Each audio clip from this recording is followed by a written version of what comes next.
ఏంటి తను ఏదో దీర్ఘంగా ఆలోచిస్తుంది? చెప్తా తన సంగతి. ఏయ్,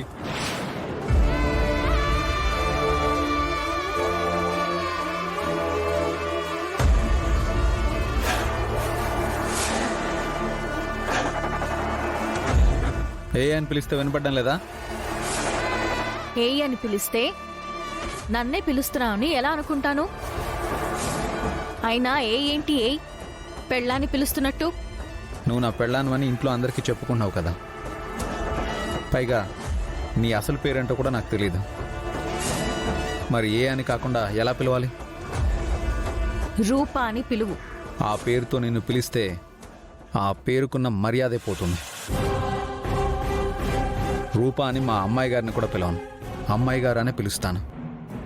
సర్లే, ఏంటో చెప్పు. ఏం పర్లేదు, నువ్వు నిజమైన రూపవి కాదని నీ నోటితో నువ్వు చెప్పే వరకు నేను నిన్ను వదిలిపెట్టను. వదిలిపెట్టకుండా ఏం చేయగలవు? నేనేం చేసినా అడిగేవాళ్ళు ఎవ్వరూ ఉండరు.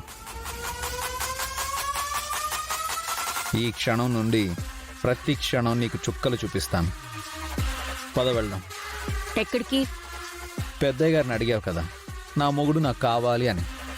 పద రూమ్కి వెళ్దాం. ఏయ్, ఏం చేస్తున్నావు నువ్వు? అసలు నువ్వు నా రూమ్ లోకి ఎందుకు వచ్చావు? డోర్ ఎందుకు క్లోజ్ చేస్తున్నావు? నువ్వు అడిగే ప్రశ్నలకి సమాధానం కూడా నీ దగ్గరే ఉంది రూపా. అంటే ఏంటిప్పుడు? వీడు రూపతో బిహేవ్ చేసినట్టు నాతో బిహేవ్ చేస్తాడా? అవును రూపా, నువ్వు ఇంటికి ఎందుకు వచ్చావు? నా కోసమే కదా. ఇప్పుడు నేనే నీ కోసం వస్తే నువ్వెందుకు కంగారు పడుతున్నావు?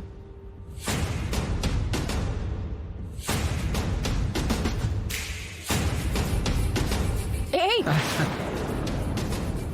చేయిస్తున్నావేంటి? నేను రూపని కాదు అని నీకు కూడా తెలుసు. అనవసరంగా నన్ను కెలక్కు. నా సంగతి నీకు తెలీదు.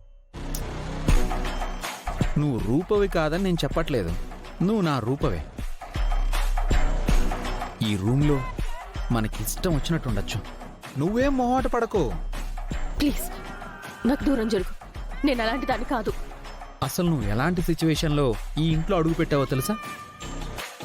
బంటి ఆడుకోవడానికి తమ్ముడో చెల్లో కావాలని అడిగాడని నాకు నా భార్యకి శోభనానికి ఏర్పాటు చేశారు.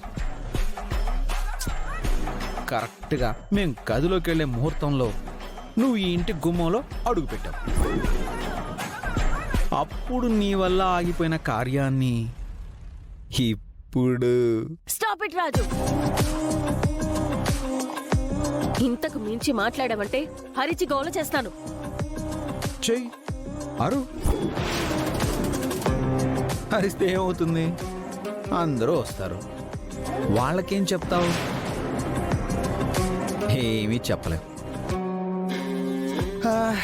ఎందుకంటే అందరికీ నువ్వే చెప్పావు కదా, నువ్వే రూపవి, నేను నీ మొగుణ్ణి అని. ఆల్రెడీ నువ్వు చెప్పాల్సింది చెప్పేశావు. ఇప్పుడు కొత్తగా ఏం చెప్తావు? ప్లీజ్ నన్నేం చెయ్యొద్దు. ఏంటి టోన్ మారింది? నువ్వు నా భార్యవి, నేను నీ భర్తని. నాకు నో చెప్పే రైట్ నీకు లేదు. ఎలా సార్? ఈ రాత్రే వాడికి ఆఖరి రాత్రి, వాడితో సహా వాడి కుటుంబానికి చివరి రాత్రి. నేను చెప్పేది జాగ్రత్తగా విను.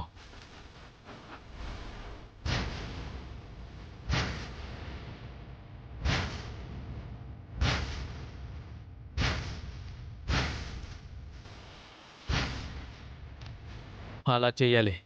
నేను చెప్పేది సరిగా అర్థమవుతుందా? ప్లాన్ ఎట్టి పరిస్థితుల్లో ఫెయిల్ అవ్వకూడదు. ప్లాన్ ఫెయిల్ అవ్వదు సార్. గుడ్ న్యూస్తోనే వస్తాను.